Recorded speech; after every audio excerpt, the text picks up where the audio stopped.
Hello guys, welcome to my YouTube channel, Sanataku. Today I'm gonna explain you the anime name called Dororo. Let's move on to the story now. First we see a mother is going to give birth to a baby, and we see a statue, in which a statue is carrying a baby, and in the next scene, her husband is waiting outside goes to flashback, where he is going to a demonic temple called 12 Demons of Gods. And in that temple we see a priestess sitting there and warn him about Burda and the gods of the demons. But he unmercifully killed the priest without listening to him. And in the next scene we know his name is Daigo Kagemitsu, where he starts to bargain to 12 demon gods about his land and people about starvation and dead. And if 12 demons gods fulfill his wish, he shall give anything of his. And suddenly we see a lighting striking the temple. And the story goes to the present time. We see a mother gives birth to a child, but suddenly a lighting strikes the kid and took all his skin and body parts, merely leaving a skeleton, cursed from 12 demons god.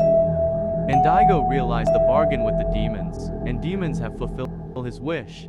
And in the next scene Daigo ordered the slave to throw the kid away. And we see a statue that we have saw in the first has no head due to a lighting strike, clearly a sign of unluck. And in the next scene we see an old lady is ordered to throw a baby into a river.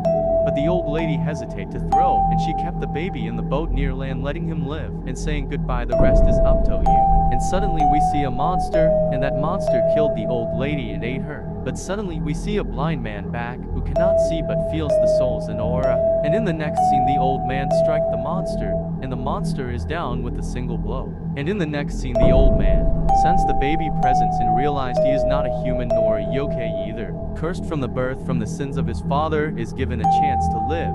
And in the next scene we see a doctor replacing the body parts of living so that they can live. And we came to know his name is Jukai. And in the next scene we see our two main characters, Hyakkimaru, a child who is abandoned by his father and cursed from the birth for his father's sins.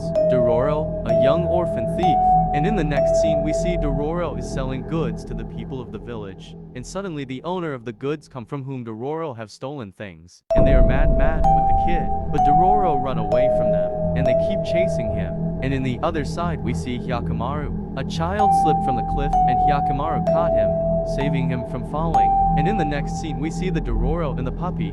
And Dororo refused to give food to a puppy, and set him to find him his own food. But the man who was chasing him came and lift the puppy, and starts to torture the puppy. And in the next scene we see they all are hitting the kid, and Dororo throw a stone to a man's face. And that man was angry, trying to kill him by soaking in the water. And in the next scene, we see Hyakkimaru is standing still in the bridge. But Hyakkimaru was not looking at them, he was focused what was going to come. His eyes were straight to the monster. The monster attacked and ate all the men. And while the monster was going to eat Dororo, Hyakkimaru saved him just in time by attacking him with his hand swords. Oh god, this fight is really amazing. I really recommend to watch this fight full video. In this fight we see for the first time Hyakkimaru spread strength, flexibility. And in the next scene we see Hyakkimaru killed the monster, and Dororo is fixing his hands. And the interesting part comes here. Suddenly Hyakkimaru starts shaking, and his face mask fall down. And we see Hyakkimaru face is regenerating, which was cursed from the birth. And in the next scene we see lighting striking the temple. And this time lighting was strike on the statue of one of the 12 demons gods, leaving Daigo surprised. And in the next scene we see a mother is remembering his son. And in the next scene we see Hyakkimaru have a human skin face now, which is surprising.